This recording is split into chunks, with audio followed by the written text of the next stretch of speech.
Hello, and welcome to the Village Preservation Society of East Hampton's Conversations with the Candidates for Town Board 2021. The VPS is a not-for-profit, member-based organization, the mission of which is to preserve historic structures, neighborhood character, and quality of life in the Village of East Hampton and its surrounds. Each local election cycle, the VPS has conducted a candidates debate for town board positions. Unfortunately, this year, the Republican slate has declined to participate in any Zoom debates or conversations, so we will be missing their input during these discussions. While regrettable, we recognize their right to do so. Rather than use a typical debate format, we have decided to conduct more open-ended discussions with each candidate in hopes that a more relaxed conversation may be helpful for voters on election day. The candidates for supervisor will go first, and then the candidates for town council. The supervisor candidates will have 25 minutes with a 1-minute introduction, opening and closing statement, and the town council candidates will have 20 minutes, including a 1-minute opening and closing statement. My great thanks to all the staff at LTV who have kept our municipal and not-for-profits working so well via Zoom during this extraordinary time of pandemic.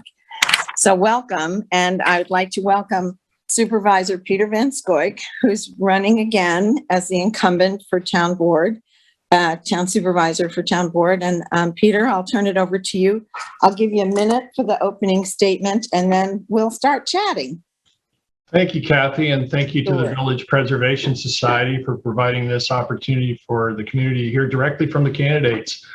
I've served East Hampton for over 2 decades, 11 years on our planning and zoning boards, and 10 years now on the town board. I'm seeking my 3rd term as supervisor.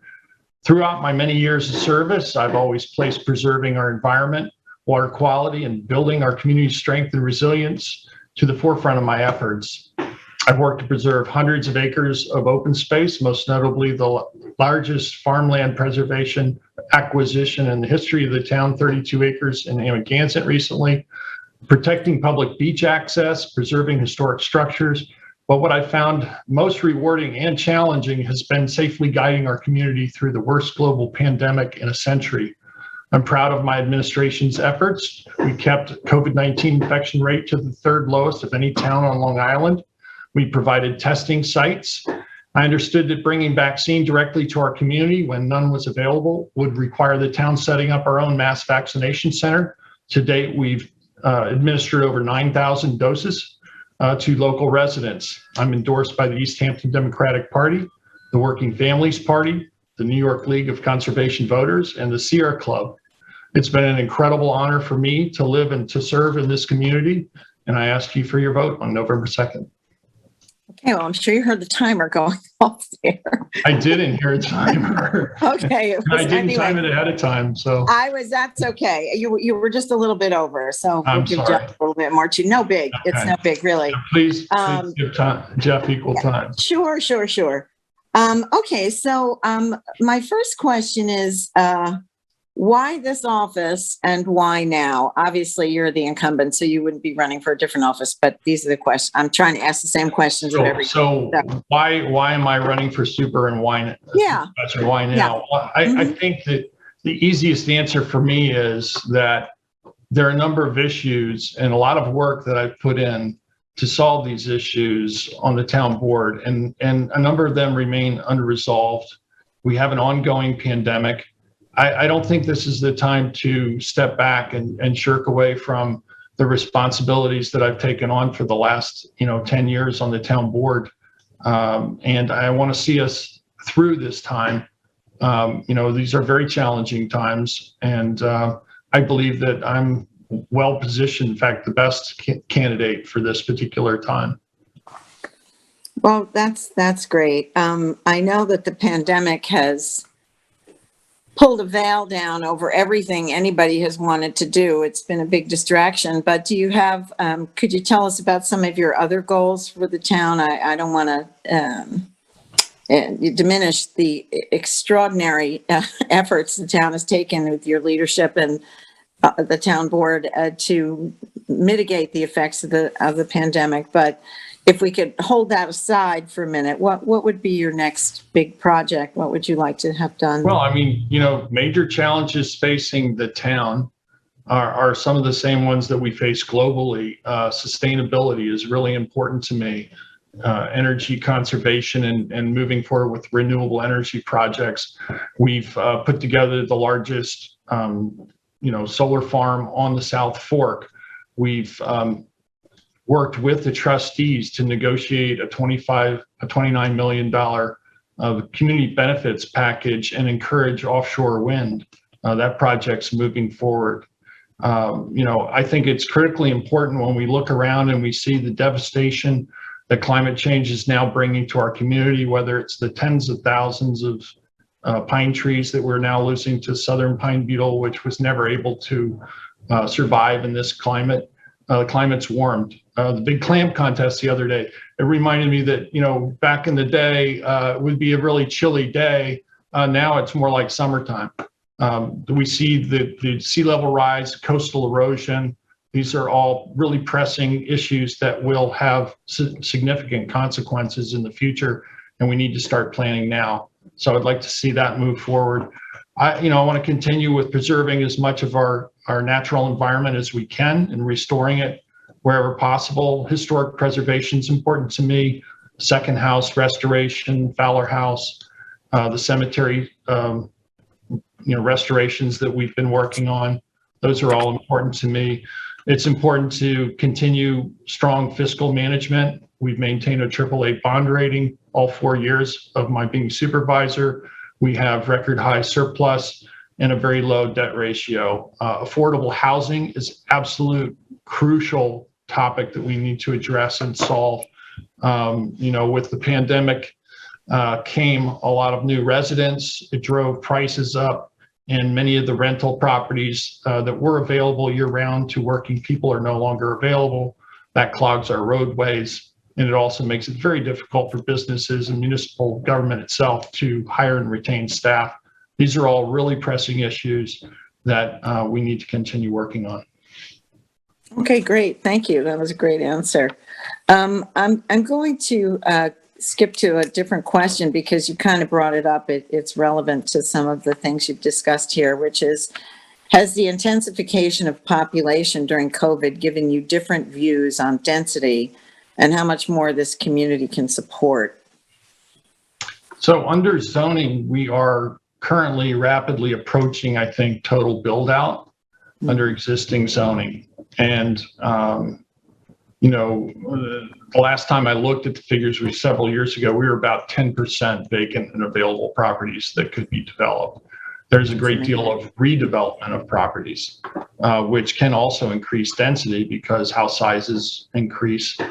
We saw many houses that were vacant for most of the year are now lived in year round. And so, density, whether it's actual physical expansion of density or just density of more humans, that's the more humans are coming, and we're going to have a larger year-round population, and that presents a number of challenges, not the least of which is budgetary challenges, because we are faced with more people here demanding more services, whether it's in sanitation, highway, human services, all across all the services that we provide, policing, code enforcement.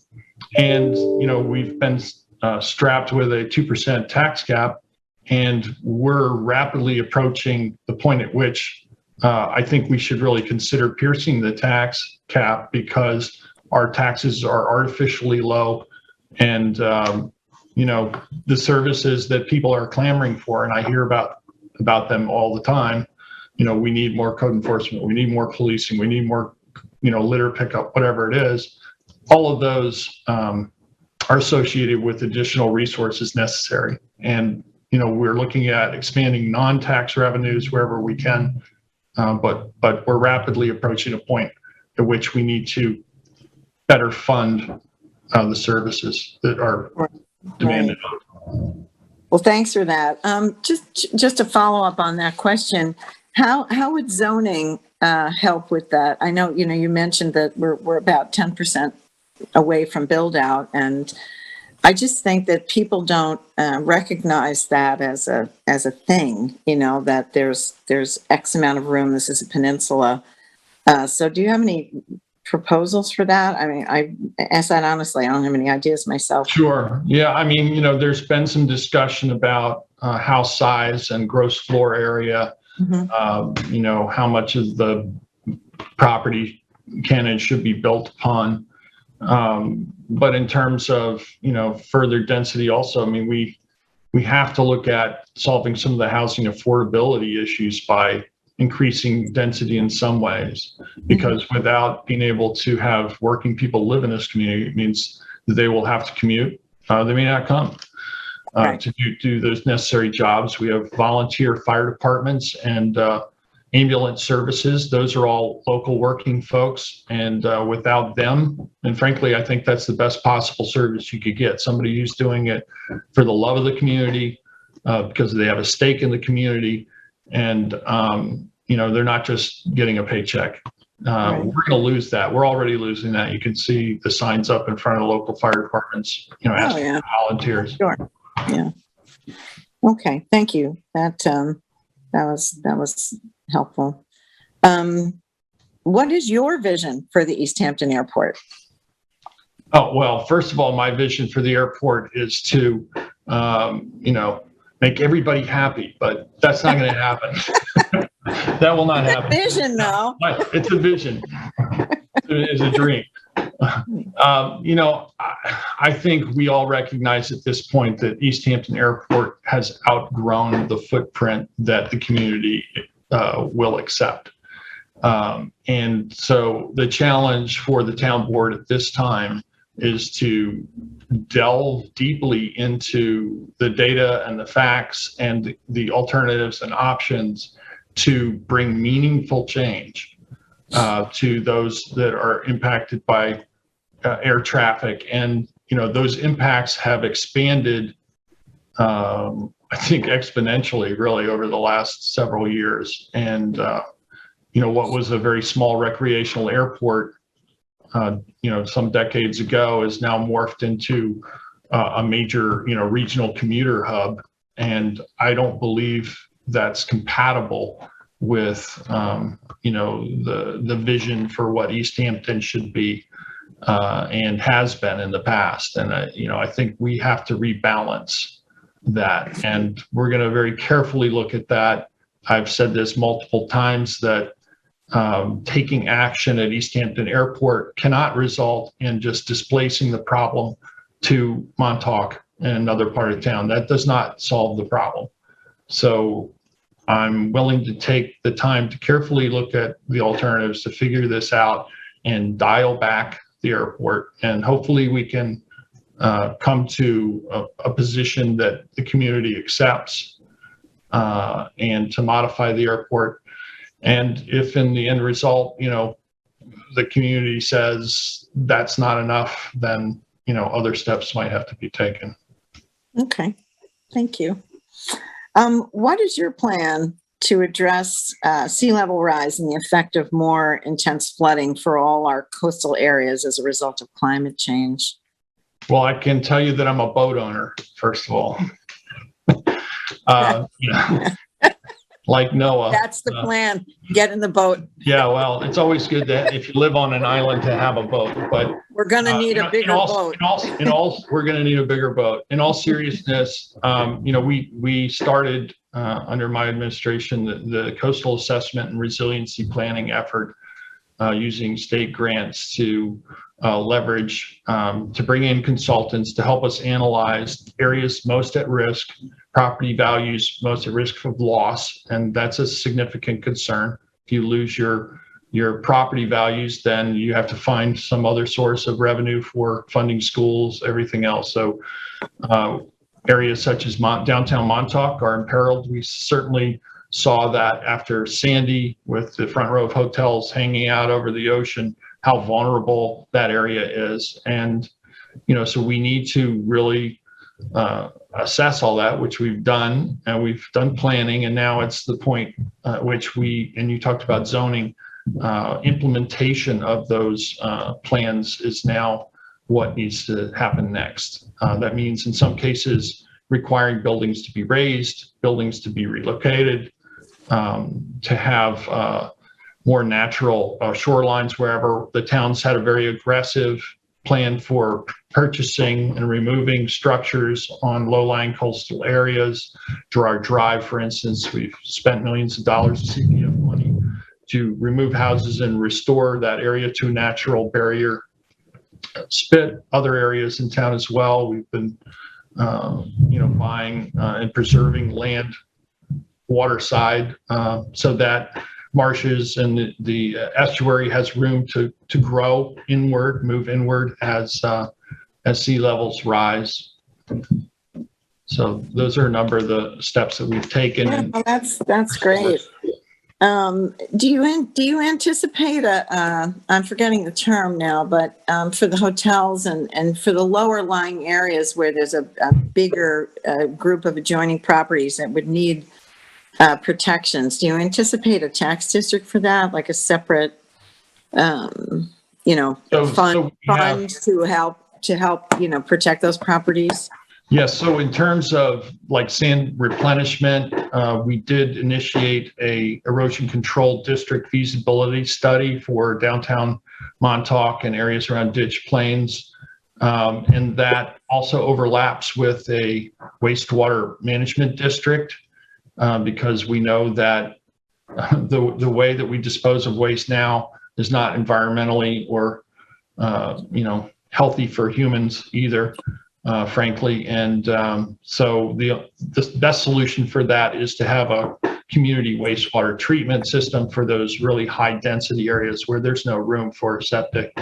So, that will also require, and particularly in downtown Montauk, because all of these different issues intersect, the economic study of how we achieve that, how we achieve adapting to sea level rise, the transfer of development rights of frontline hotels that are actually built in or on top of the primary dune system to give Mother Nature a little room to build its own defenses against flooding. These are long-term efforts and they take careful planning and economic analysis, but they also require education of the public. And so that we hopefully can buy ourselves enough time with sand replenishments in the downtown, for instance, in order to complete those transitions and adaptation to building a more resilient and sustainable and vital downtown area. Right. Oh, that's great. Thank you. I wonder what you might be able to say about cell phone towers in the general sense. Because there's such a big, it's such a big issue for the entire community. Everybody wants cell service, but nobody wants a tower in their neighborhood. And I wonder if you have any thoughts about, more creative ways to meet those needs besides, the ruckus that we're all experiencing now with the various proposals and so on. Right. Well, I think, again, the pandemic pointed out the inadequate nature of the infrastructure that we have. We had been experiencing, drop calls and some gaps and whatnot in service during the summertime, peak summertime. And that was a capacity issue. But with the pandemic, that really highlighted the gaps in coverage as well as the lack of capacity. We were overwhelmed and the infrastructure simply couldn't handle that. Now, couple that with people needing to work remotely, to go to school remotely, streaming entertainment and whatnot, it became very apparent that we needed to take some more comprehensive steps. Also, as you well know, as someone who serves on planning board, our cellular wireless code was woefully out of date, last updated in 2003. Imagine the technological changes since 2003 with cell phones. So I initiated a comprehensive review. We've hired outside consultant Cityscape to help us with that review, to look at redoing our cellular code, as well as finding out where the coverage gaps that we have now and the capacity issues, so that we can plan for better coverage in a comprehensive way. I think ideally, The town should be in control of where towers are sited, and they should be sited on town property if possible, because under FCC regulations, we have very little control over how they develop on private property. We'll have a lot more ability to control that if we're the landowner than we would otherwise. We did a town-wide wireless poll. The poll results showed that everybody, almost everybody, well over 80% of people highly value the ability to have good cellular service, and that it's crucial in their everyday lives. And as you said, it's one of those things that everybody wants. It supports it until there's a tower somewhere near them that's being proposed. We are really, I think, hamstrung in some ways as to where a tower could even go to meet the coverage gaps. And there's also the emergency communications component, which for us, the town, and you kind of alluded to the tower controversies that we're having in Springs, the most densely populated hamlet, which means that there's really nowhere you could put a tower that wouldn't be near somebody's neighborhood. We had identified the Girl Scout camp and initially engaged with them. They referred us to their licensee, their leaseholder, American Tower. American Tower, after negotiations with them, said, well, we're not going to be able to provide 120 foot on the site because the Girl Scouts have limited the height on property. We looked at a nearby town-owned property, the 7 acres, which would require about 7% of that lot to be cleared.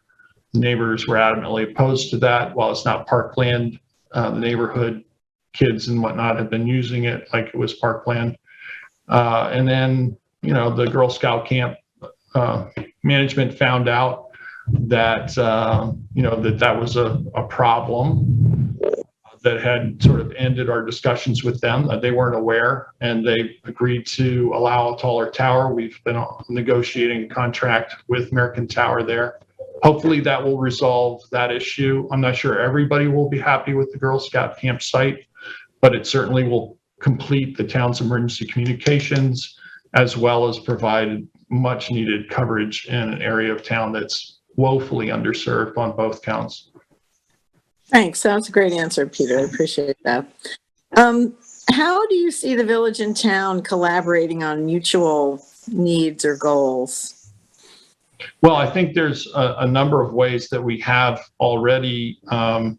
We work closely with the village on acquisition of parkland and historic structures. We've partnered on the Gardner Mill Cottage, for instance.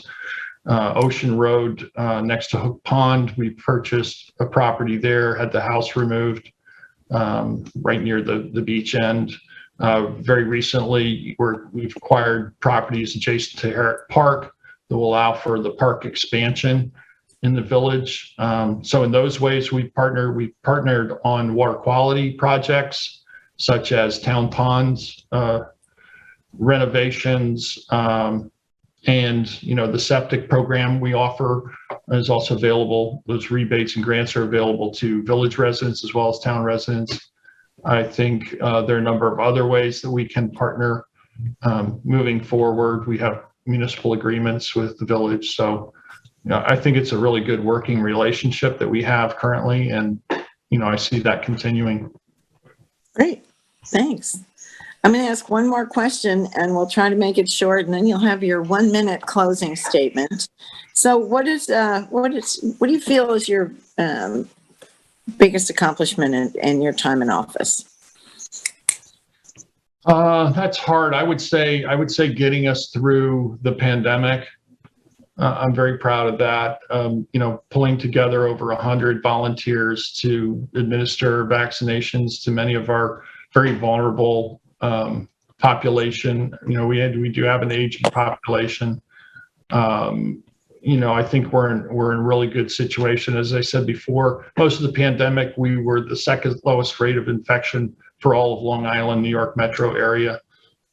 Southold has beat us out for that second place position, and in first place, Shelter Island. And when you consider the number of people that we've had here in the summertime and whatnot, to still be like third place, I think that's pretty remarkable. We have very high rate of vaccination within the town.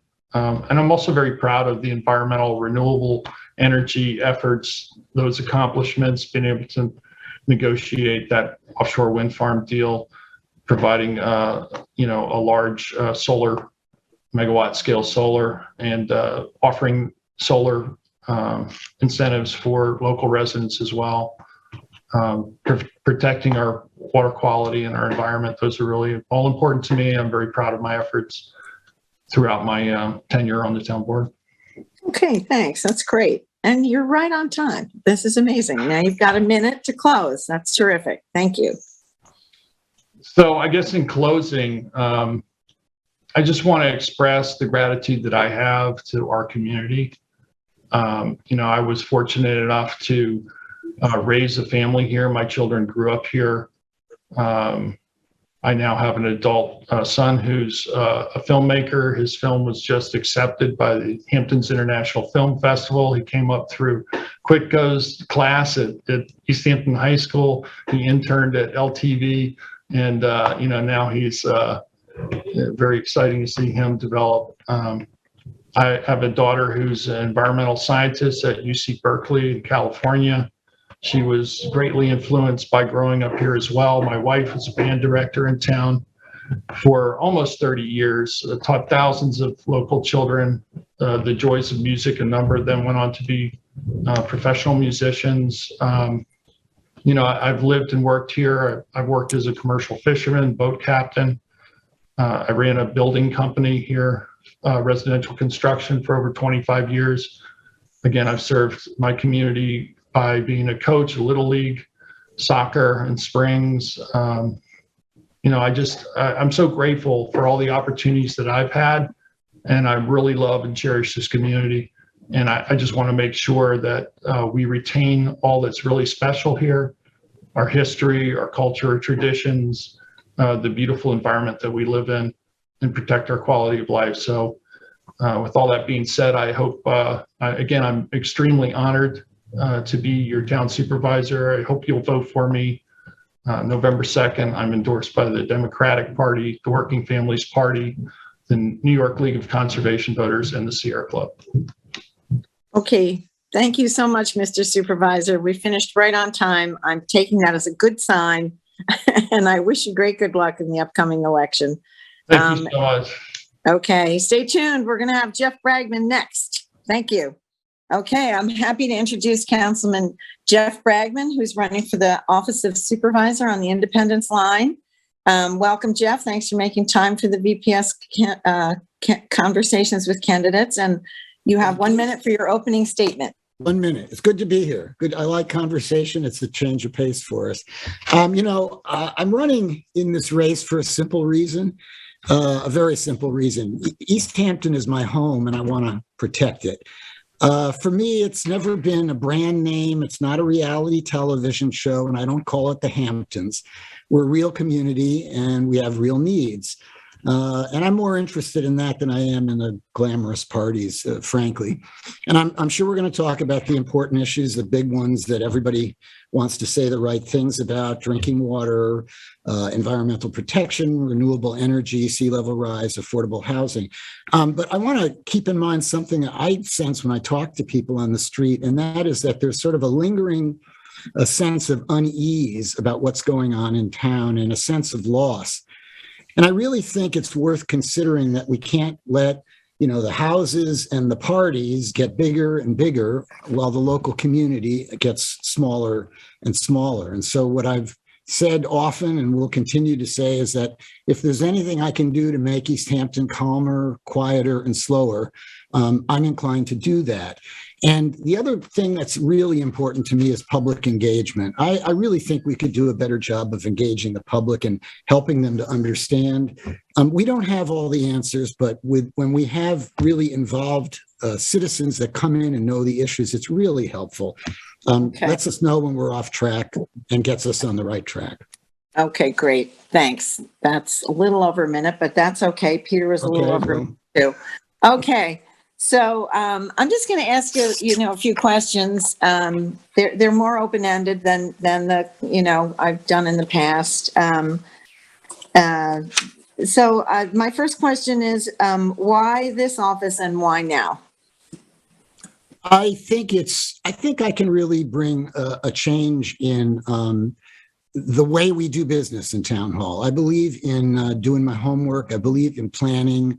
I sort of came of age in East Hampton as an environmental lawyer. I was a planning board attorney. So I'm really used to dealing with the planning process. This is perhaps not the sexiest thing to sell people, but it's really important that we have an open process so that we can have an orderly and thoughtful decision-making occur. And I think we've shortchanged that. I think there's been a tendency to sort of think that we have all the answers, we can present them to the public, and it's a done deal. And I think that gets it backwards. I think that when we have ideas, just as we do in front of the planning board, which we have to involve the public as soon as possible because they shape us, they inform us, they're going to tell us if we're off base, and they're going to tell us if we're on target.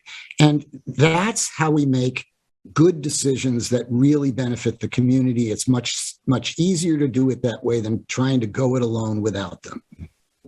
Okay, great. Thank you. Has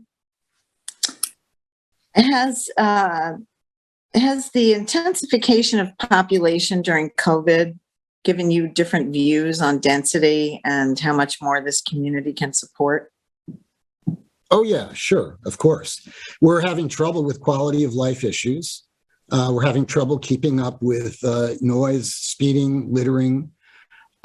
We've seen, I think, excess in terms of partying, for example. I mean, honestly, having a $2 million rock concert with a 30-piece marching band as masquerading as a quiet summer party.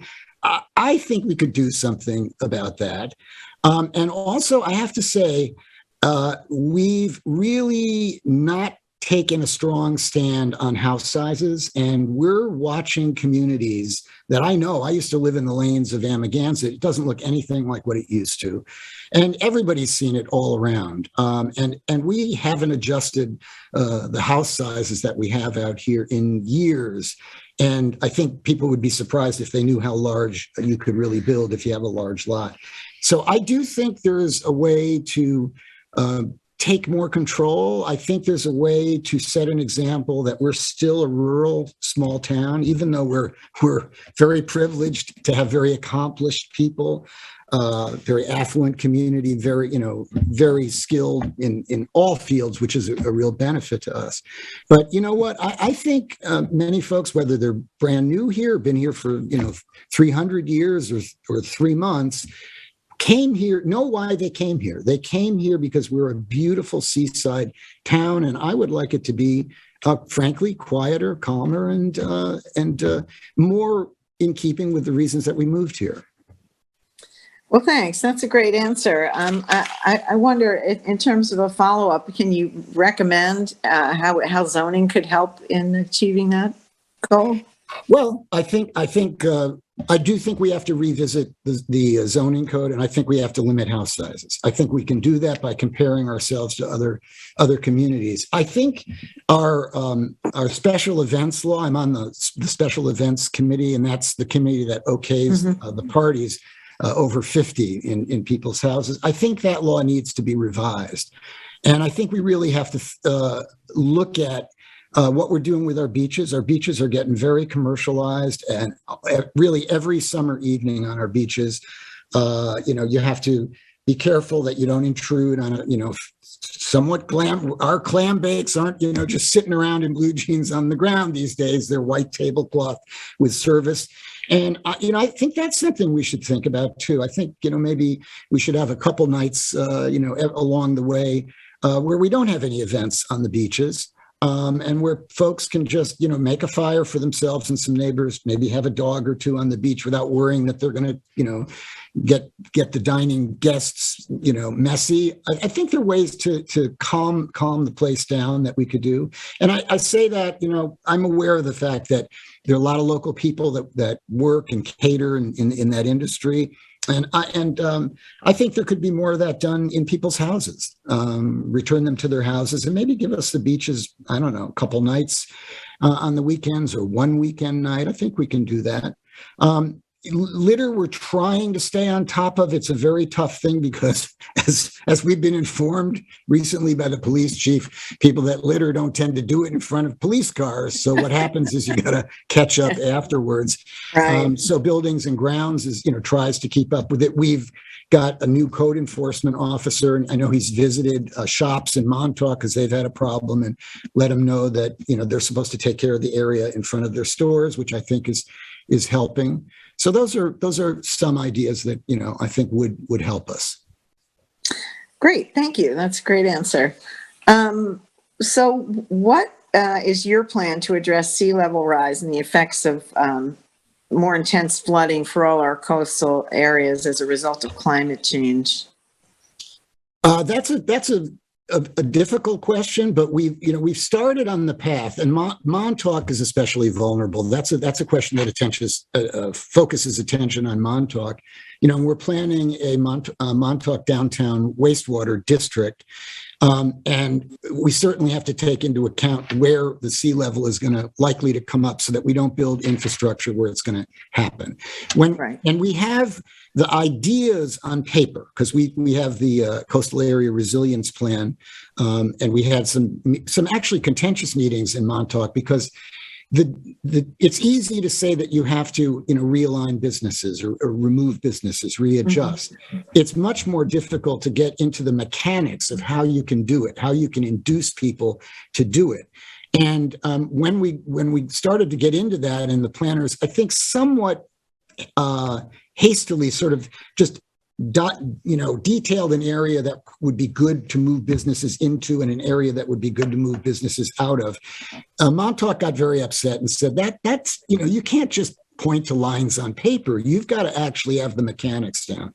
And I said at the time that we needed another study, a very detailed study of the mechanics of how to design a zoning code that could encourage, for example, hotel owners to transfer their density inward, upland, and make it work so that we could save those businesses. And I don't say that because I love having studies and it's a way to just put something on the shelf.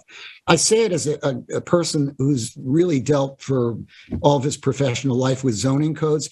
That's a tricky piece of legislative writing. I think we're going to need to get help on that. Look to some other jurisdictions. So that's what I'd like to do.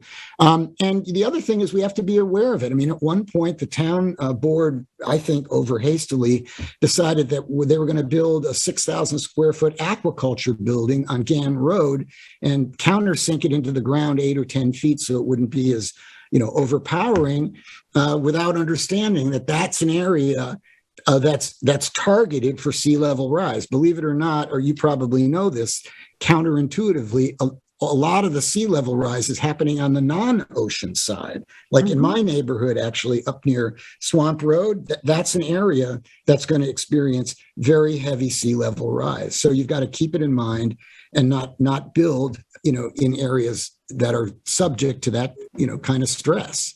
So it's going to change how we plan. I don't believe in building seawalls or, hard structures or anything like that to stop erosion. It doesn't work. So we're going to have to realign and readjust. That's going to be a big change for us.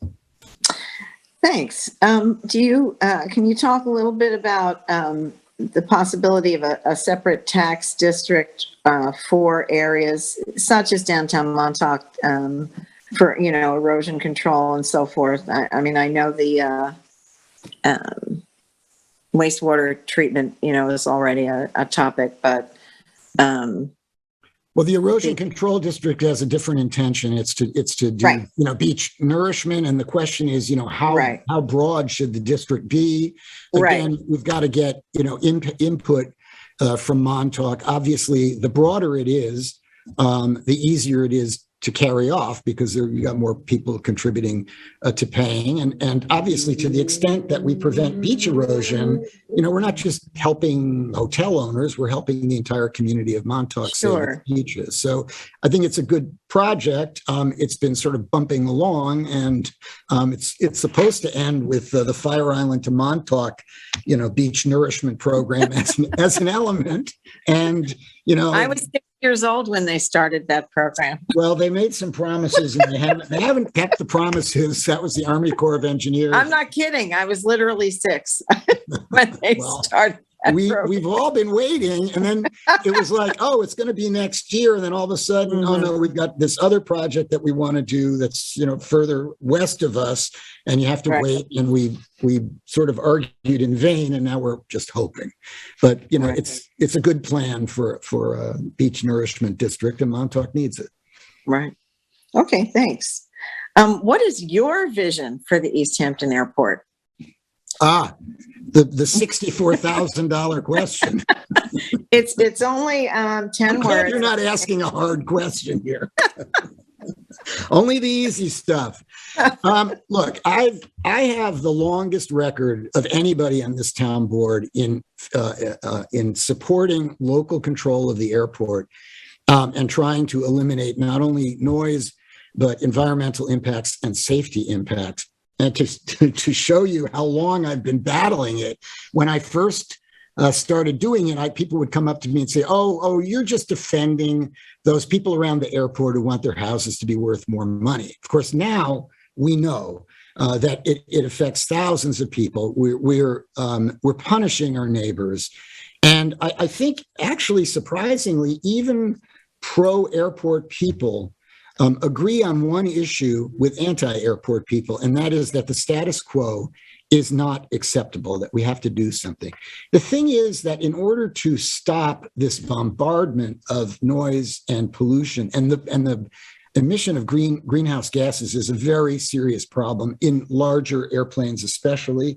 Smaller planes do it, but jets can put out as much as like 4 tons of carbon an hour. It sounds like ridiculous, but it's true. No, it's scary. Yeah. We have a lot, we've got a lot to worry about with the airport. So I've always said, I have said in the past that the airport never bothered me when it was small private plane owners, that kind of fit in with the community. I definitely think that we need an air traffic holiday. I think of Franklin Roosevelt's bank holiday when I think of this, because he had a huge crisis where people were running on the banks and there was panic across the nation. And he said, we're going to have a bank holiday. And it enabled him to calm people down and get a handle on the problem and fix it. We need a commercial traffic holiday for a good period of time, at least a full year, getting us past another summer season. And I'd be willing. This is not maybe a final answer on what we do with the airport. I'd be willing to allow privately owned prop engine planes use the airport during that time. I think it would give us, but I'm not talking about commuter planes that people have timeshares in. I want to make sure I say that. And in that year, I think we would figure out some of the questions that I think we know the answers to, but maybe the public isn't quite on board with, like, is it really going to hurt our economy if we don't have commercial commuting traffic?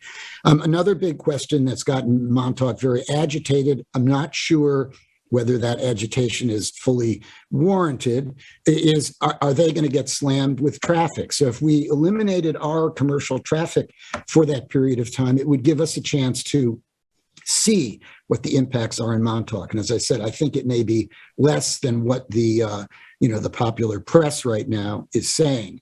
And at the end of that time, I still feel that every option should be on the table, including closing the airport. We're at a very critical time in our local town history. We're really on the edge of facing an entirely new energy future. And, we took a pledge, to view all our decisions through our pledges to become a climate smart community and use renewable energy.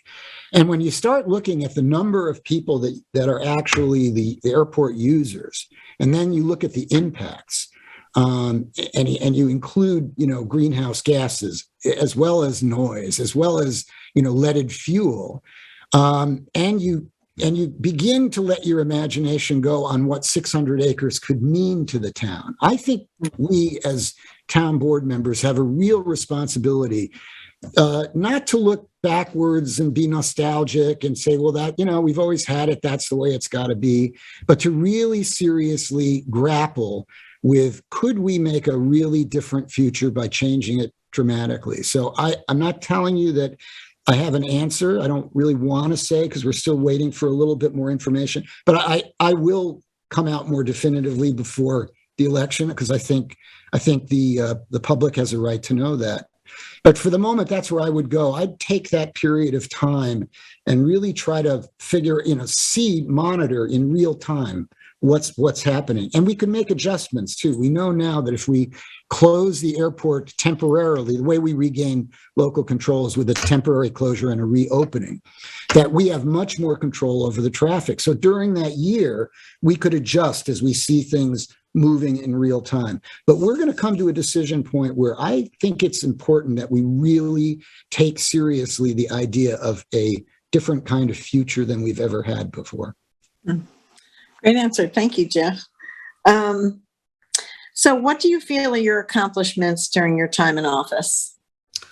I'm very proud of, I actually, I'm glad to hear you ask that, because I do have a record of I call them real results. I don't want to call them accomplishments. It sounds a little grandiose, but starting most recently, I'm very happy that when the town sort of hastily decided to put a 185-foot cell tower in a residential neighborhood, the centerpiece of a residential neighborhood that was really a woodland preserve, that I listened to them, looked at the property and said, this is a bad idea. And I did some more homework, some of which was just picking up the phone. And I was able to find out quite easily that the statements made by my opponent that we had to put that tower in that neighborhood because the Girl Scouts wouldn't work with us, that wasn't true. And once I knew that, I was very happy to join with them and say, we've got to restart the negotiations, move the tower out, and fix this problem. And I'm going to confess to you, I'm on the town board. I'm a member. I've been a member for 3 years. We have not done a great job on cell service. We only hired the firm that's helping us in November. We haven't even completed the study, but I think now we can get it done. Why can we get it done? Because I listened to neighbors, and the town board eventually had to listen to the neighbors. So I'm happy about that and proud of it. I'm also very proud of having helped Wayne Scott residents who had contaminated wells and had to wait for a year and a half to get public water. I was getting calls from those residents saying, I can't lift the bottled water. I'm a senior citizen. I need something now. I have grandchildren visiting me. I don't want to give this water to my dogs. And I know that may sound silly to non-dog people, but these contaminants were very dangerous. I tangled with the board, tangled with them. My opponent didn't want to do anything. Said it was illegal to do it.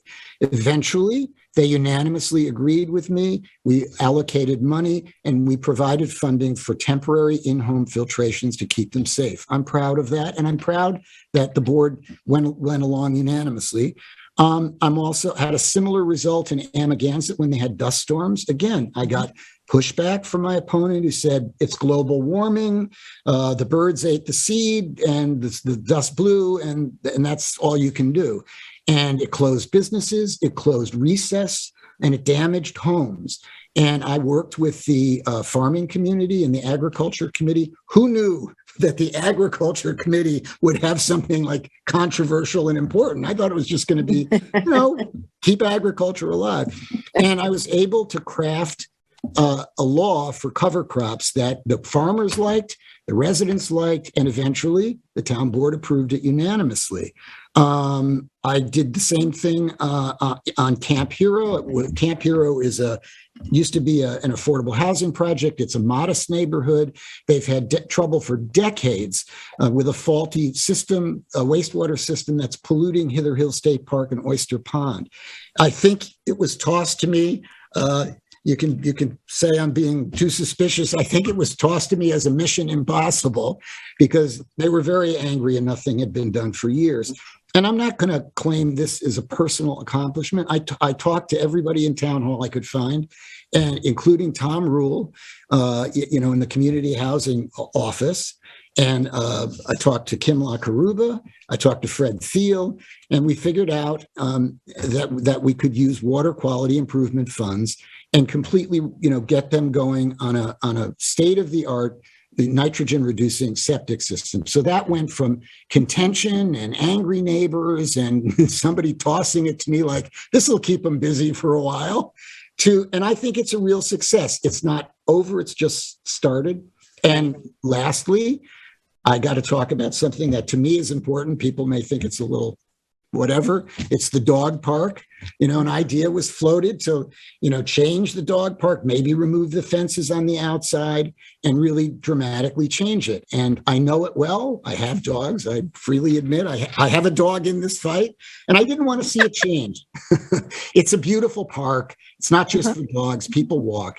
And by listening to the public and engaging them, I was able to, I think, convince the town board that was not the direction to go. And at the same time, now we're talking about creating a small dog park area, which people want and need, without damaging what's existing. And I want to say a word to non-dog owners. If you haven't been to the Springs Park, you should go there and walk. It's a beautiful mile walk, and I'm there in all seasons. It's not only summer. I've been there in cold February, and it's great. Great. Okay, Jeff, we're running out of time. I had one more question. I'm just going to ask, it did go fast. I have 1 minute left. I was going to ask you about cell towers, but you kind of discussed that a little bit. If you can give me 30 seconds on a cell tower, then I can give you a minute to close and we'll be good.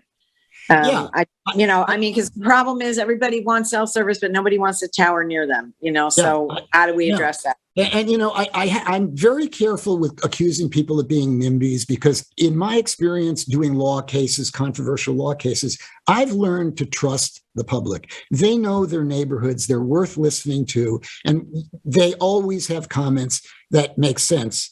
And I think we need to listen to them. And we have to have a code that requires a careful, methodical, thoughtful process before we place cell towers. It does right now require alternatives. It does recommend against placing them in woodlands. So I think as a rule, I don't care if it was, Clearwater, because Clearwater right away said, oh yeah, put the tower there and we'll have great cell service. My answer was to Clearwater, if it were your neighborhood, I'd say the same thing. I'd protect you just the way I protected the people on Crandall Road. Okay. The big thing is don't put them where people live. Don't put them in the center of neighborhoods. Right. Okay.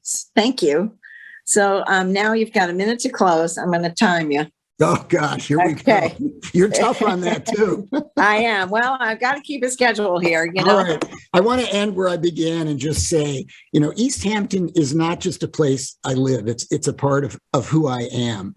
And, while we have this interesting affluent community that is such a great help, and many of whom feel the same way, that they want to preserve the reasons why they moved here. We also have challenges with people who are food insecure. Just last Tuesday, I was asking for volunteers for the East Hampton Food Pantry.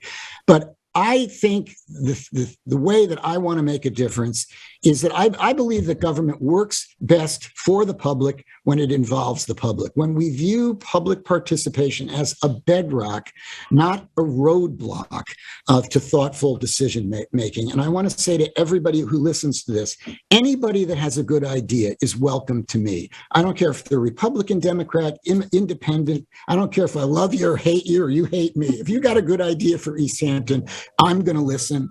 And what I'd like to do more than anything is bring in some light and air to the town hall so that people really understand what's going on. I used to tell clients who came to me who were complaining about other lawyers, I said, if you don't understand your lawyer, you need a new lawyer. And I say, if you don't understand town government, then we have to do a better job so that the public really knows and can help us. We need it.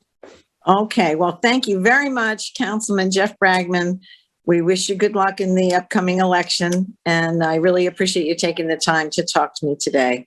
Thank you. It's such a pleasure to have a discussion, you know? Great, me too. A little more time. All right, thank you. Thanks. Well, thank you for joining us. We're beginning our town council conversations with the candidates with Councilwoman and Deputy Supervisor Kathee Burke-Gonzalez. Welcome, Cathy, and thank you for taking time to join us today for this. We have you have a 1 minute opening and 1 minute closing statement. And if you'd like to start now, that would be great. Beautiful. Good afternoon, everyone. And before I start, I'd just like to thank you, Cathy, and the Village Preservation Society for sponsoring today's conversation.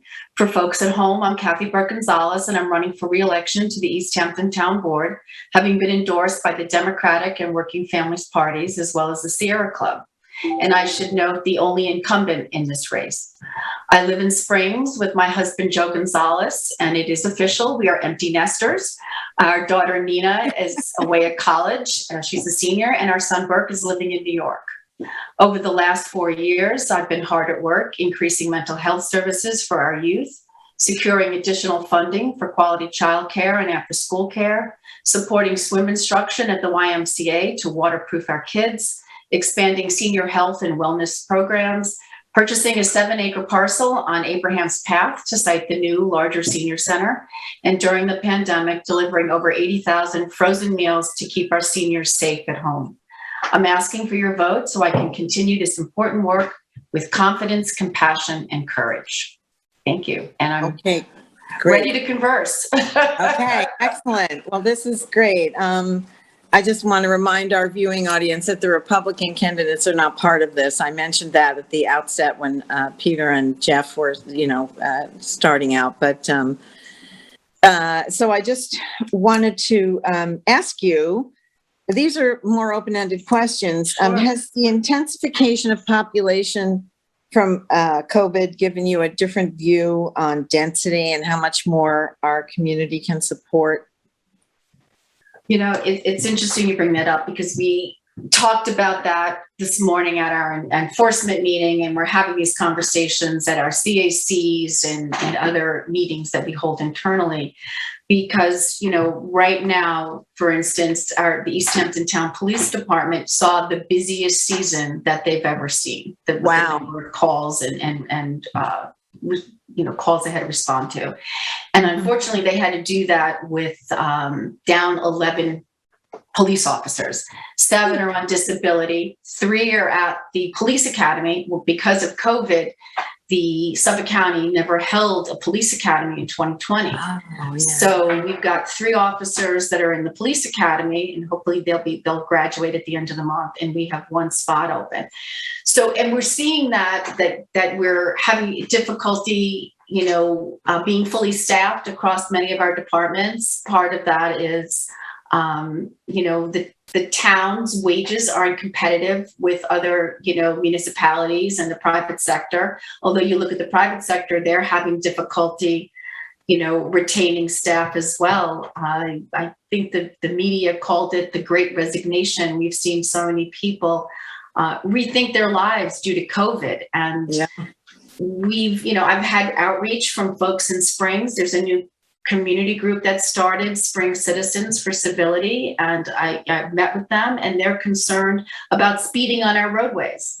Sure. We've gotten, because of so many people being here, we've gotten a lot of requests for stop signs at intersections and reductions in speeding. And normally we can't reduce speeding below 30 miles an hour because that's all towns are able to do except in school zones. However, for whatever reason, up here in Springs on 3 Mile Harbor Road, above the county portion, it was posted at 35 miles per hour. So we, in one section, have already amended the posting of that speed limit. We held a public hearing, but the community said, look, do it for the entire length of the town-owned property. And that's what we're doing.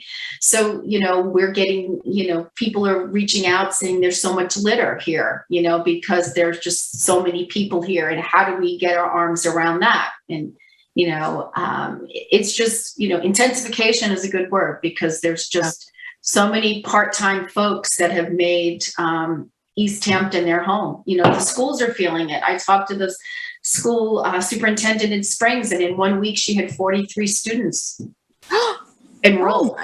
Really? And, wow. Having been the, on the Springs School Board for 9 years, the last 2 as the board president, like when we do the budget, we estimate how many children we think we're going to be sending to the high school. There are 18 children over that number.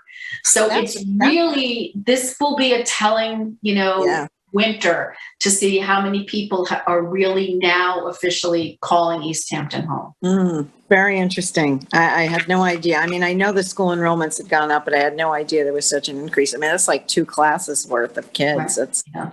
That's 2 teachers and aides. I mean, it's just the budgeting alone is mind blowing. And then it's all the rest of the ripple effect. Boy, it's a big challenge. Okay. So switching hats now, what is your plan to address sea level rise and the effects of more intense flooding for all our coastal areas as a result of climate change? Well, I'm glad you brought that up, because a couple of years back, we had started what we call CARP, the Coastal, Assessment and Resiliency Plan. And I've been talking to Samantha Klein, who is works in natural resources, who's just actually yesterday gave a presentation to flood managers about flooding and work that's come out of CARP. The plan is done. They're ready to present to the board at a work session. I'm hoping that's going to be this month, so that we can adopt the plan and move forward. I mean, in some cases, we're going to have to look at, like we did on Girard Drive after Superstorm Sandy, we had to raise the road. So we need to look at, our infrastructure. We also, we're seeing, more intense storms. We have to look at how to deal with all of the flooding, and whether that's, constructing rain gardens and bioswales and using pervious pavements. I mean, those are the kinds of projects we're going to have to do, practically in order to help this.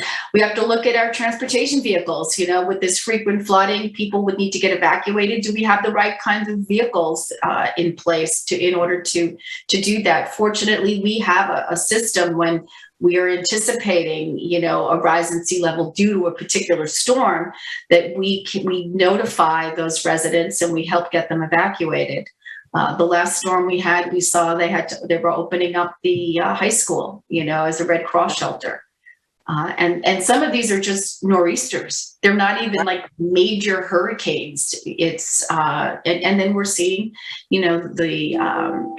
replenishing sand like we're doing in downtown Montauk is just a temporary measure. It can't be our long-term, a long-term strategy to move that. And I think what we'll see in CARP when it gets presented is that they're going, just like we put overlays over, residential parcels for, like affordable housing overlays, we may be seeing that too for, for our adaptation and for managed retreat. We may be, rewriting code so that we have, managed retreat overlays in order to plan, for the future. Right. I just adjunct to that is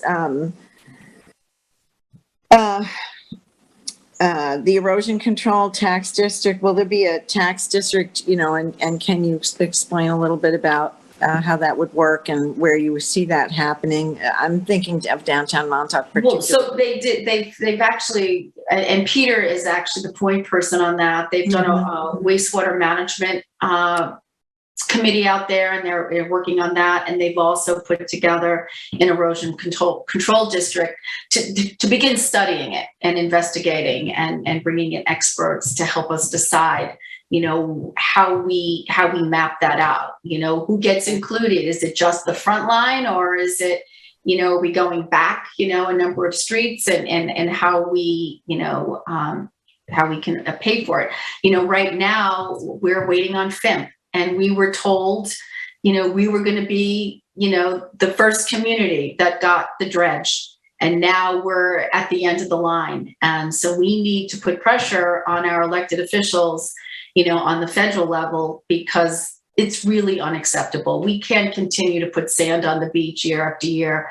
We need the federal program. We need the Army Corps to be out here and completing that project for us. Yeah, Montauk Point is part of that acronym. And as I said before, I don't know if it was Jeff or Peter, I was 6 years old when they started that study. So that tells you how long that's been. Yeah. Right. It was, I think it was the early 60s, late 50s, early 60s. Crazy old study. Yeah.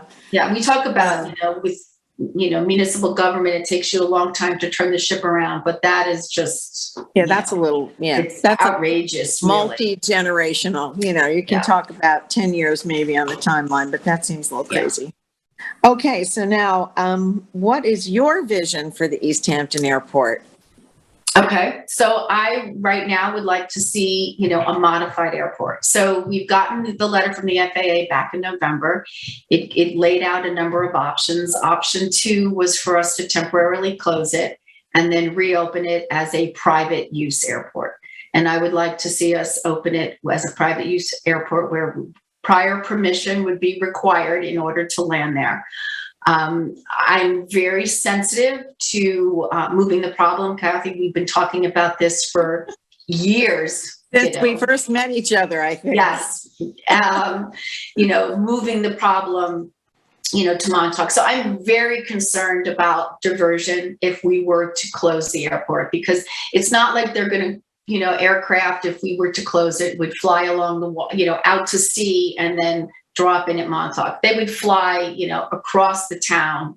And so we need to, we really need to thread the needle to figure out a way how to bring meaningful relief to the Wainscot and, and the surrounding areas, the village. I know, our emails lit up over the summer, with residents complaining about the jet aircraft. I had one woman say to me, I know how big they are by counting the windows, because they're so low on the approach that you can count the windows.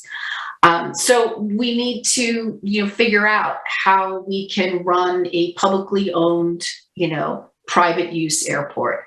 And I don't know if, Peter or Jeff, brought this up, but at the next board meeting on a work session on the 12th, we're going to be hearing from Peter Flinker and Lisa LaCorey, and they're going to be reporting out on the community engagement sessions that we held in September, and basically, what the community's response was to that. And then on the 19th, we're getting a presentation from our outside aviation council, the folks at Cooley, Bill O'Connor and Andrew Barr, and they are going to start talking to us about what we can do as far as modifying that airport, what their recommendations are for us to consider. Okay, great. Thanks. That was a great answer. So cell towers. Yes. How can we, I've prefaced this question. It's not really a question. The cell service here is terrible. Everyone agrees, but no one wants a cell tower within a sight line of where they live. And they don't really fit in with what we consider to be our visual landscape, where it used to be that church steeples were the highest thing you saw, or, maybe now the occasional wind turbine. But we've had such a big flap about this in the last couple of weeks. Can you just give me some direction on your thoughts? Sure. Well, I know we need to separate out cell towers versus emergency communication towers. Yes. Right? So, yes. like, for instance, what we're trying to do here in Springs is, we started in 2017 a $12 million infrastructure project where we were upgrading emergency communications. And one of the loops we haven't closed yet is we need an emergency communications tower here in Springs. And that needs to be, depending on the location, but the locations that we've identified, probably about 185 feet tall. So that's working, but it's hard to tease that out from cell infrastructure. So personal wireless, because it gets mounted on the same equipment.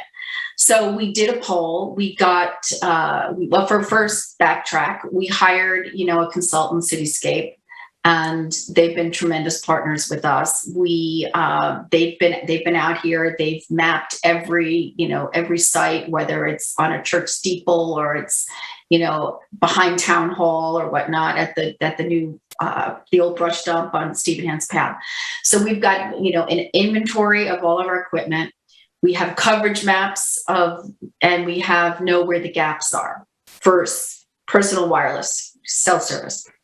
Then we just did a poll in August. We got the results back last month. We had just over 1,600 people participate. Apparently it was a record for them, no matter the size of the municipality. Municipality is much larger than ours. And what came back was, our cell service is poor, which we all know. But that connectivity was greatly more important than visual impact. And so we went through that, and I think it was enlightening for everyone to see it, the results of the poll. And now we've charged them with completing a wireless master plan for us and updating our code.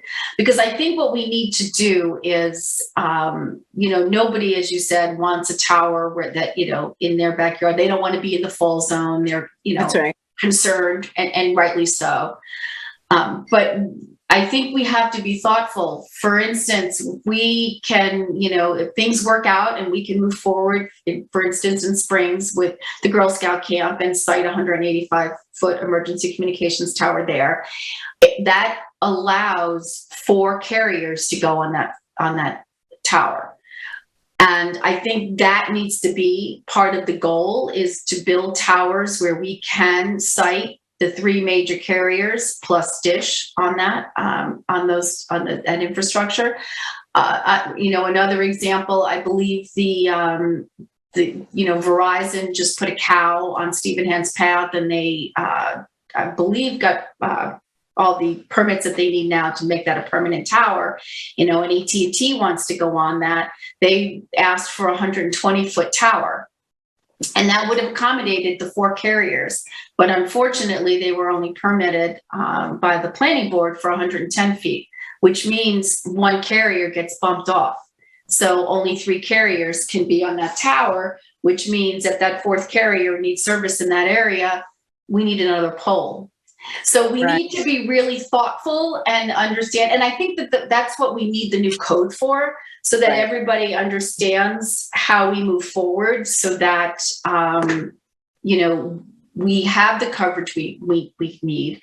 And sometimes, it goes beyond just the coverage because it's capacity. It goes back to that first question you asked about, the intensification here, that, we could put the tower up, or the emergency communications tower here in Springs, put 4 carriers on there, and people could still have, possibly could have issues with coverage because, the capacity.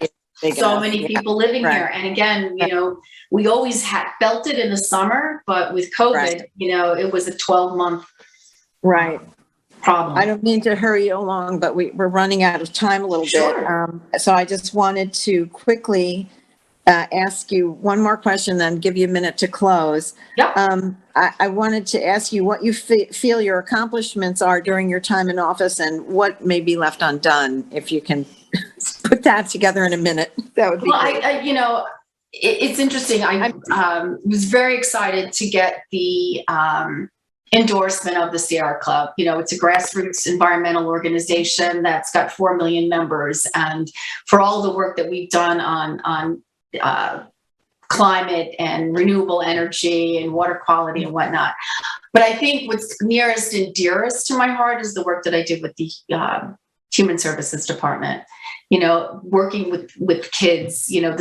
The South Fork Behavioral Health Initiative, where we've increased access to mental health services for our youth and adolescents. And we've, had drug forums and sponsored suicide awareness trainings. And I mean, that is, that's important work. And then what we did during COVID, how we delivered 80,000 almost 88,000 meals to seniors during COVID to keep them, home and safe. And that was, remarkable. But I guess if I were not to be elected, I wouldn't be able to see through the new senior center. Right now, next month, we'll be announcing who we want to work with as far as our architectural design, the architectural firm we're going to hire, an engineering firm. We just closed a week and a half ago on the property, 7 beautiful wooded acres on Abraham's Path, right adjacent to the Terry King ball field. So, I mean, that is, that's an exciting project. And I think, I'm going to be 60 later this month. Right. And I think what we want to do is appeal to, we have people don't understand what happens, in the senior center right now, the love and the community and the warmth and the caring that goes on there. But there's so much more opportunity that we could be doing, and we tested that when we partnered with the YMCA and did recreational programs at Ashwell Hall to see if folks would come if we offered those types of programs, and they will. So we're going to have the ability with this new center to just be able to bring more services to more members of our community. Okay, great. Thanks, Kathee. I'm sorry we're running out of time. I wish we had time to talk, but if you could just give me a minute, I'll go like this when the time is almost up. Okay. Close. So again, I'd like to thank you, Kathee, and the Village Preservation Society for just sponsoring this quick conversation we just had, and also always to LTV for their professionalism and making this all work for us, right? Like all of us, I want to see East Hampton remain a beautiful, healthy, and extraordinary place to live, work, and raise a family, a place where all of us share in the responsibility of caring for our community.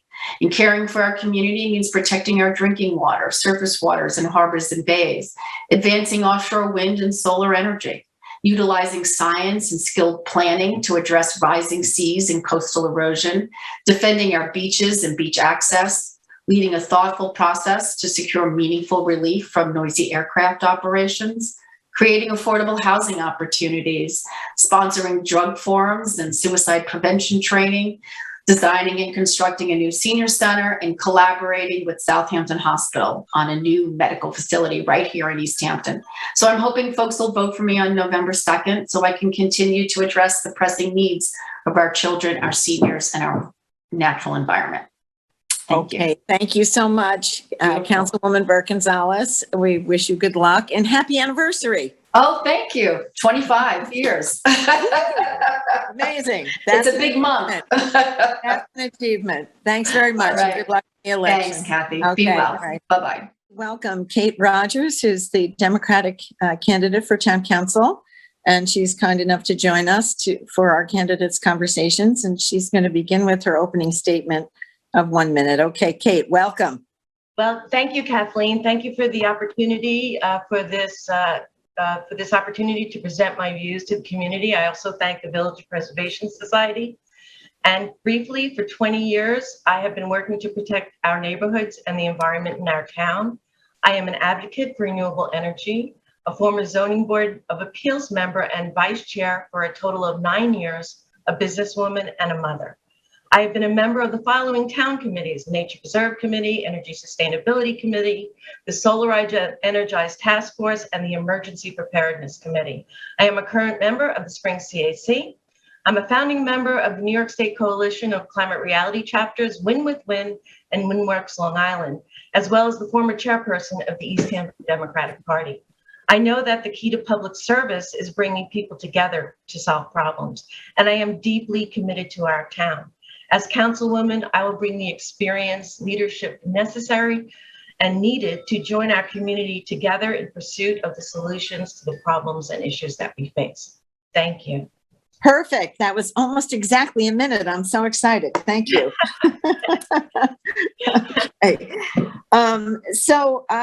I have a couple of questions here. They're sort of open-ended, but I'm going to try to get to everybody the same ones. It depends a little bit on the length of their answers. But we'll start with, has the intensification of population during COVID given you different views on density and how much more this community can support? I think it's been a wake-up call for me more than changing my views. Being on the Zoning Board of Appeals, and as you know, you are dealing with this issue on a weekly basis, on a daily basis. And I've seen a lot of changes in applications and size of houses, development, the number of variances in the 9 years I served on the board. So again, I think it's more of a wake-up call to let us know that we have to preserve the nature of our community while we deal with the changes that are inevitable. So you can't stop change, but we can certainly bend them. And retaining and preserving the East Hampton that we love is a primary goal in terms of quality of life issues here. Okay, great. Thank you. Even in my own neighborhood, you can't really live here and not see the changes that have come. Sure. A lot of the things that we love here, I want to preserve. I believe they're preservable. I want to protect our waterways, and we don't have any more time to talk. We need to act. Right. How can zoning help with that, do you think, Cate? Well, I think, first of all, one of the problems that I'm seeing and noticing and hearing at the CAC's meetings that I've been attending is the overclearing. And we have strong codes on the record now for overclearing, but I think that an education process and perhaps strengthening those codes, people are talking about strengthening penalties for the codes, different ways of inspecting, maybe like they do the electrical and plumbing needs a rough inspection, maybe before they can proceed a clearing inspection, because it's easy to do a reveg plan, but as we both know, the reveg plan will never take the place of the grown trees and natural vegetation that's removed. So that's one of the ways we can do something about maximum house size. We've been talking about that for a very long time. All of the issues that we have, they're not in silos, Kathleen. I don't look at things in silos. So zoning to protect our water quality and to protect our quality of life issues, to reduce our energy, our carbon footprint. I see all these issues as interconnected, not different silos that you say, oh, this for this and this for this. I don't feel that way about things. So it's kind of an across the board holistic approach, I think. No, I understand that, because the interrelationship is obvious, but it isn't always governed that way. So I think that's part of why we tend to stack them.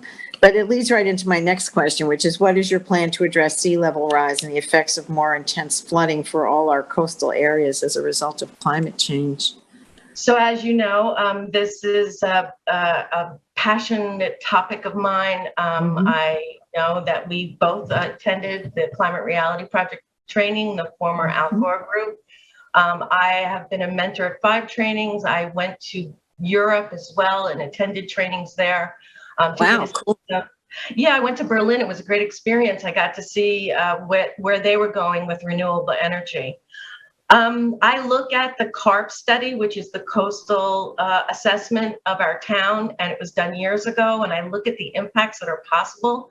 And then I go back to the training and the information that I have, which is so up to date, and the impacts that we're seeing. I see my son's impacts. He's now moving out of Northern California because it's just not sustainable there, between the fires, the rolling blackouts, and the smoke issue that they're dealing with. Yeah. I see in our town changes already, the southern pine beetle intrusion, the Shelter Island ferries, they've raised their docks. They're looking at that out in Montauk. And so we need action. So with all that combined knowledge, I think that we have to plan for a future of sea level rise, update our studies because the impacts have increased drastically, and get moving on those as well. We have to pull back those bluff crests. We have to look at the downtown in Montauk with a hard look at how much resiliency there is there, the ability for resiliency there, and we need to get moving on and keep going and build on the successes we've had and a reputation for 100% renewable community. Right. Just as a follow-up, the erosion control district that might be proposed for Montauk, do you have any thoughts about that, or how that can, where that footprint would go and what might be contained within that? Yeah, I have a couple of opinions about that. In general, I am not and never have been in favor of hard structures on the beach. Anytime you have a hard structure on the beach, as we've seen on all areas of our coastline, historically, you lose the beach. So you're not protecting the beach with hard structures. That being said, the need to protect the buildings, the economic engine of downtown Montauk is also critical. So while not a really fan at all of the geotextile bags, I do believe that we have to build up that beach and hopefully slowly as a snail, the Fire Island to Montauk Point study is following along. We will need that money from the federal government. The federal government, and this is also regarding the beach in Napeague, they do not, they have a code, their own code that does not allow them to put sand, build up, replenish a beach that is not publicly accessible. So we will need easements to keep those beaches fresh. I think, we have to protect the buildings and build the beach up as much as possible. Again, we're not the one solution, but I'm not a giant fan of hard structures, but those geotextile bags have protected those structures, and we've had to build up the beach, but we need federal and state money for that as well. Right. Okay, thanks. So cell towers are a big talk, and we've had a big flap recently about proposals here and there. Everybody wants them, but everybody wants better service, but nobody wants a cell tower within sight. It's also something that has changed the horizontal view of our various communities to see the horizon pierced by a tower. So I wonder what your feeling is on how we can go forward to provide necessary service. It's related to the density issue and, intensification of the goods and services that we now have to offer this community that seems to be growing. Yes, I've learned running for town board, you have the opportunity to learn so much more in-depth things this year. And I've learned that capacity is a really big problem along with where the towers are placed. So that capacity, as we all know, and I don't have to, tell anybody this, we are beyond capacity in our current structure. Before I get to cell tower, let me talk about emergency communications, attending town board meetings, either virtually or in person. I've heard the first responders, Chief Sarlo, Kevin Cooper, the code enforcement officer, and the fire marshal talk about how they are impacted when they can't talk to each other while they're on calls. Councilman David Lease once said, "Oh, I was listening to the police scanner," and I said, "Oh, the police scanner, wow, there's something I can do at night." And to hear officers going to Maidstone looking for a swimmer, and they can't even talk to each other, they can't talk to the person who called it in. This cannot happen. This can't go on. So I don't think it's a made-up emergency or something for the back burner. Emergency communications for our first responders from Montauk to Wainscott is essential. And we have to take a hard look at where we can do that. Cell towers also are essential. There's so much new technology that I've learned where you can put things on top of existing telephone poles that aren't that large. Look for existing structures where you can tuck them in. We had that one at Montauk Point that we approved on the zoning board, that they built right into the white building behind the the lighthouse. And, Yeah. you know, you don't see it. So I think we could do a better job in looking for technology that conceals it. I think the tech companies, the carriers will be looking to get in how they can. And they know there's a lot of resistance from the community, that keeping the rural character yet providing services is a tight balance to walk. But when it comes to cell services, you know, as far as an emergency method to contact, it's essential.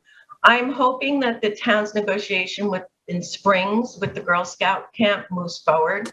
But I haven't seen any plans. You know, as not a member of the town board, I'm getting the same information you are. But you know, temporary cows, whatever we can do, especially with our emergency communications, we can't have gaps. It's 2021. Right. It's not doable.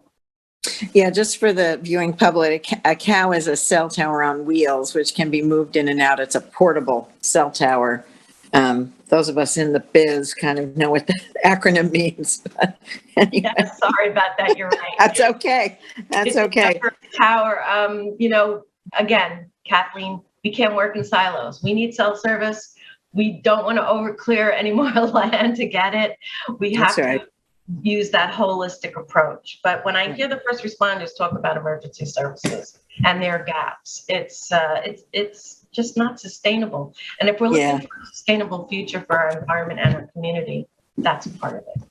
Right, I understand. Thanks, that was a good answer. So what is your vision for the East Hampton Airport? The question that's on everybody's mind. It's an important question. And this is a tremendous opportunity that we're facing right now. It's an unprecedented opportunity. So again, I'm not a sitting town board member. There are things I am not privy to, but attending all the re-envisioning sessions, going to AMAC this entire year, attending the Wainscott CACs this entire year. I'm glad that we have this opportunity. I'm preparing for the occasion that the whatever is the envisioning is not completed by the end of the year. And if I am elected, I wanted to be able to get going and not need to be, you know, learn about things and be brought up to speed. So that's been my goal this year.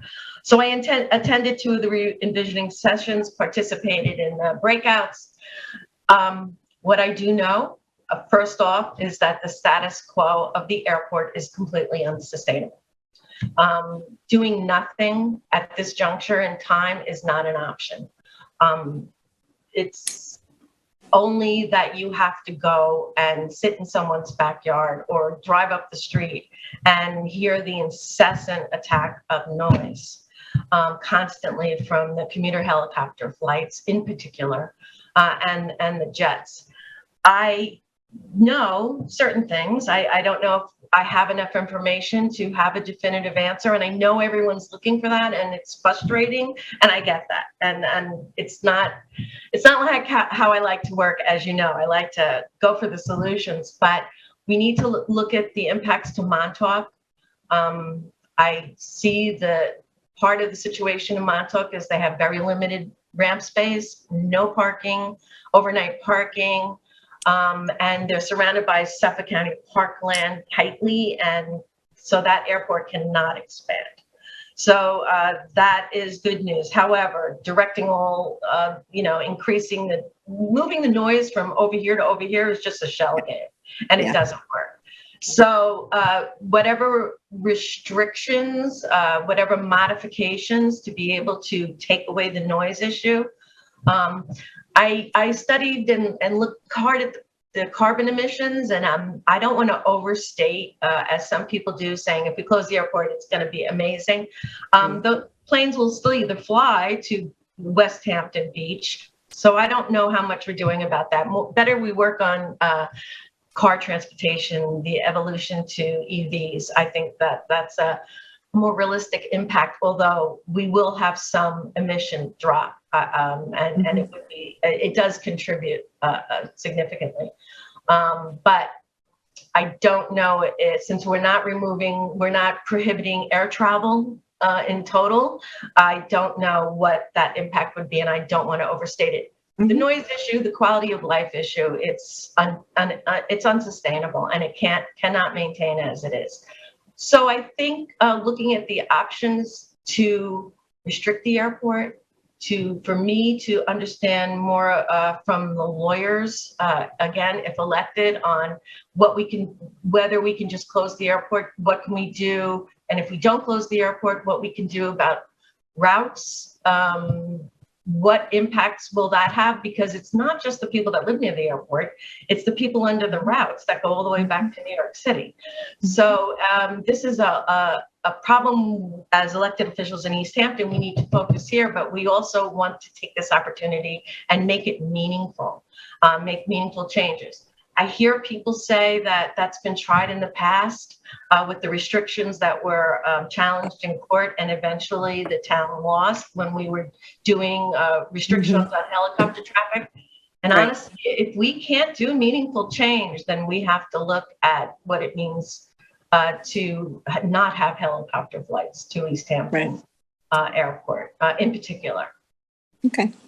I hope that was around the world. That's okay. No, that's all right. It's a very complicated issue, it's complicated. And because in this instance, the Village Preservation Society, village residents are profoundly affected. So that's part of the reason I asked to ask that question. So I have one quick final question, and then you have a minute to wrap up. It goes so fast, doesn't it? Each person I've been saying, I wish I had more time. Anyway, so if elected, what would you wish to accomplish during your time in office? Well, I would certainly like to bring home the emergency communications and upgrade. I'd like to be part of a practical, doable, permanent solution for the airport. I would like to end the nitrous and phosphorus pollution that's going into our waterways on a daily basis. I think there's a lot to be done there. Build affordable housing. I ask that everyone support Fred Thiel's bill. It's passed both houses of the Senate. Let me get you the number. I believe it's 2633. It passed all the state houses. It's sitting on Governor Hochul's desk. I implore everyone to make this call. With the rising house prices and what's going on, in order to sustain our local community, we need those funds. So that's a very big thing for me, is to build affordable housing.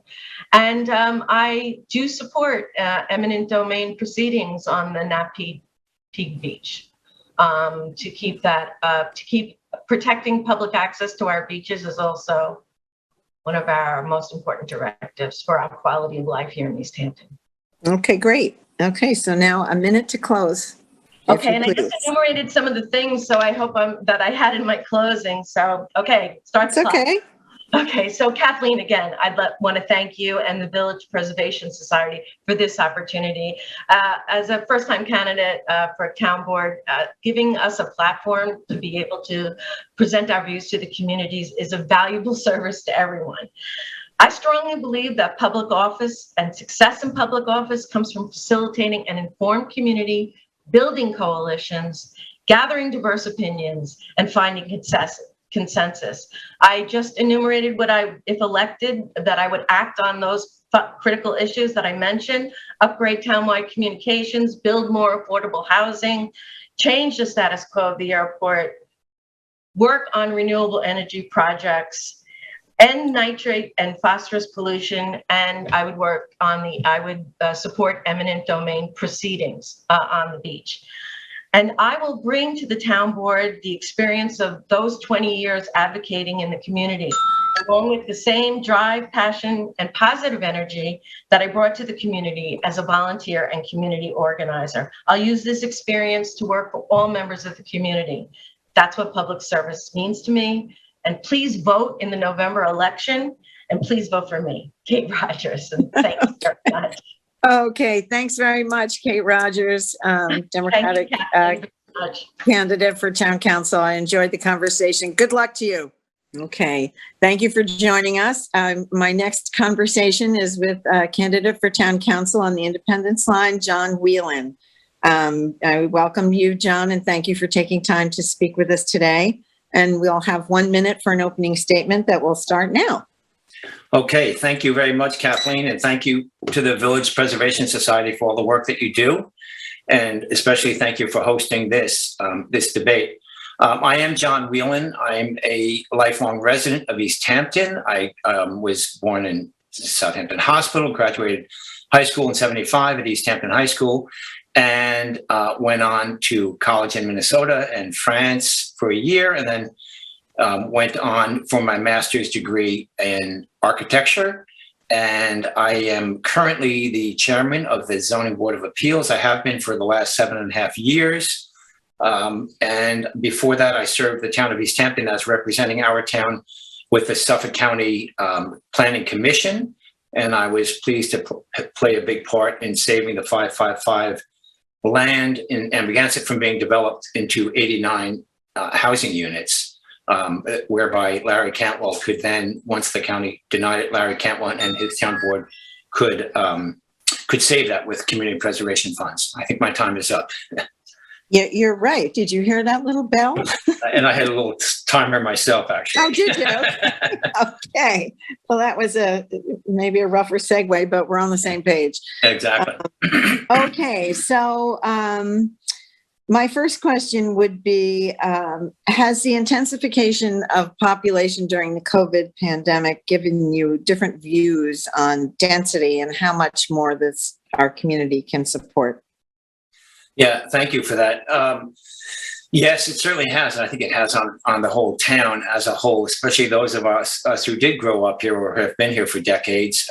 It's quite unbelievable what we saw and what we were able to get through and what we were able to accommodate. But I think I think we are really getting to the point where there's just not much more room left here. You know, our open space is so valuable. And we obviously cannot just be developing our town. We would completely lose the character of our town, what is so special about our town. My work on the Planning Commission focused with big picture county planning issues, and it was a great segue where Larry Cantwell asked me to come on and share the Zoning Board of Appeals again in May 2014. And I have an incredible board, and we've met over 300 times under my chairmanship. And we every week we are constantly working towards preserving what East Hampton is and what it should be in the future. And I know, Kathleen, thank you for your work on the planning board as well. I know you all have the same intentions, as do, I feel, most of the residents in the town of East Hampton. I think people, whether they're Democratic, Independent, or Republican, and I am looking for all of their votes, I think most people want what's good for East Hampton and want to preserve open space and want to take care of our natural resources. So I grew up on a farm in Northwest as a child, so and I'm also a painter and artist, and I have incredible respect for the beauty of our natural surroundings. Thank you. As a follow-up to that, how do you think zoning can help with that, John, to control the density issues that we're... Yeah, well, I think, and again, it's hard to try to fit all of this into one answer. I could spend the evening with you, but... Right. I think affordable housing, especially what we've witnessed with COVID and all, affordable housing is key. It's key to so many things that involve our community, our style of life, our economic well-being, especially for the citizens, the year-round citizens of East Hampton. And I feel that we need to build affordable housing. We need it to be designed well. We need it to be green and eco-friendly. We need it to be landscaped. I would love to work with a committee of local architects and really promote getting more and more local architects and even builders and contractors and landscape architects involved. Again, I have my master's degree in architecture, and I've spent 30 years working professionally in the field. I work with the federal government on issues. I work with the state, with the county, with wastewater, with the Board of Health, with traffic, with different municipalities. And I'm very comfortable with people. I enjoy people, and I like digging into projects. And I would love to really work towards more affordable housing, and yet that does not ruin our open space. I would love to see, I was speaking with Cate Casey recently, I would love to see renovations of space. I would like to see, especially with the new housing fund coming on board, possibly, cross our fingers, that we can buy up houses in neighborhoods and make them affordable housing, and it's seamless. We can buy up derelict houses and renovate them, buy up derelict, other perhaps with apartment complexes or something, and renovate those. There's all sorts of benefits, but at the end of the day, we have to control density, and we cannot just develop the East Hampton. That would just be the death knell for what we have and what we all love about East Hampton. Right. Well, thank you. What is your plan to address sea level rise and the effects of more intense flooding for all our coastal areas as a result of climate change? Well, thank you. In my field, we work with FEMA, as you can imagine, in the field of architecture and planning, and the zoning board, obviously, and you with the planning board as well. So that comes into play. I think it certainly is a reality. I fully support wind energy. I fully support solar energy. Years ago, when I was running, I was discussing. I ran before for town board, and I was looking to work with getting more solar panels on the town buildings. That's just getting going. I think it's way too late, but nonetheless, it's a start, and we need a lot more of that. But I think we have to deal with climate reality and go towards our net zero. Work with the stretch energy code, adopt that. I'm for whatever means we can do, absolutely whatever means we can do, and what the CACs are recommending. I look forward, if elected, to working with them. And we have to do every little bit. There's no broad brush, one stroke answer here. It's a combination of a lot of different efforts that make the difference. Okay, great. Thank you. Cell service. This is more of a, what do you think about this than it is a direct, specific question. We need better cell service. No one wants a cell tower where they can see it or near their home. What are your ideas? Yeah, I know. Again, this has been a problem for years. I know the current administration is trying to deal with it. I think I sort of wish a lot of this had gotten going a few years ago. I do not support the Crandall Norfolk site. I do know we need it. I think it's desperate. I think especially the emergency services. I would love to see a town-wide comprehensive analysis, not with consultants, but working with the planning department in-house, locally with people, having public forums where we lay out and say, here's all the sites we have, here's the problems that we have with this, here's the problems with that. So people really feel like they're part of the process and nothing is just sprung on them. But it has to be done. I think Blueberry, I'm glad, I wish that had been aggressively pursued. Perhaps it was, perhaps not. But I would love to see, I think Blue Bay is a good candidate for that. I would love to see the Springs, the fire departments find code compliant locations on their properties so that they can do this. Obviously, we need to meet the fall zones legally with these towers. But I feel that we are in dire need. And cell service, and again, with post-COVID or where we are, we all know that things like this Zoom call, this is a reality that is not going away. People are working remotely. It offers a chance for new jobs and other things as well. That's another topic, but we need to have good service. We need it for education, for our students, for professionals at all levels, and people just calling, for whether it's an emergency call or calling to pick up their daughter at school or something like that. It's a reality. It's like we had telegrams and telegraphs and telephones, and now we just need cell service. It's part of life. Okay, thanks. Excuse me. Let's see here. So what is your vision for the East Hampton Airport?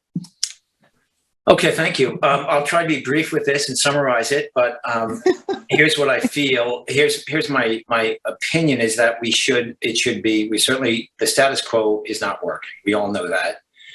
We do not need the effort. We do not need the assurances. So what I feel we should do is we should temporarily close down the airport. I would like to see legislation adopted that cannot be challenged and that will not take years of litigation whereby we still have to put up with what we're putting up with because things are in the courts for 2 or 3 years. So I think that's going to be key as far as the legislation.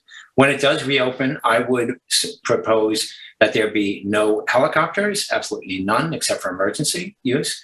There'd be no jets, and there would be no commercial traffic. And I would like to see the property repurposed as much as possible. A lot of the longer runways could be diminished and shortened and could be revegetated. I would like to see us put in more solar panels and fields. We analyze the whole site legally, what we can and cannot do. And it put in as solar panels and solar farms, yet it is valuable watershed property, obviously, and it is also very valuable meadowland property. So I would like to see that part preserved, obviously, with the new hangars and with the additional vacancies in the commercial areas. I think we can do a lot of interesting things with jobs, with job training, with maybe different sorts of activities going on at the airport there, and really make it a place where people would come to enjoy the space. And then we'd open it up and see how it goes for maybe 2 seasons with only the small planes coming and going. If over time in the future, if that just is financially unsustainable, maybe other things have to happen, other restrictions. But I think as a first shot, it would be a huge difference, and a huge difference on the carbon footprint of the airport and on the quality of life of the whole town, as a matter of fact, if we were to eliminate helicopters, jets, and commercial. And again, I would highly recommend or pursue and advocate for the CPF purchase if the owners are willing at Montauk Airport, or possibly even a condemnation, because I think that we all know and people know that that is a very fragile place out there physically to land and take off.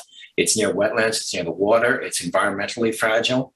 And I don't think Montauk wants to be dumped on with helicopter dropping in constantly. You know, if people need to come out in their jets and their helicopters, they can land at Gabreski Airport and, take a limousine and get here, or whatever they want to do. Economically, we are going to have all of the people coming out here, more than we want, obviously. This is a beautiful place, and we're known around the country for that. So I don't think there's ever going to be a shortage of people wanting to come visit and spend their money in East Hampton. Okay, great. Thank you. So if you're elected, what do you wish to accomplish during your time in office?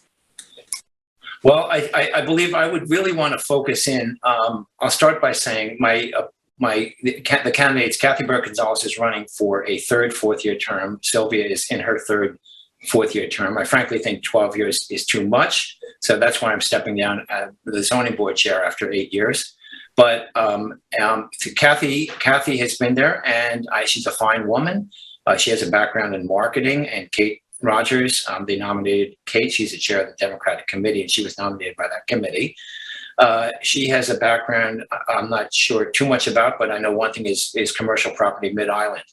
I feel that I am running on bringing my background as far as architecture, planning. I grew up here, I did farming, fishing. I'm an artist, I have a degree in literature. I think I can talk to people. I have my master's in architecture and all the backgrounds with my committee. I feel that I can really work with the town board, and I would focus on affordable housing first. I mean, they all go together. I would focus on the airport. I would focus on affordable housing. I would focus on green space and promoting as much CPF funding as possible.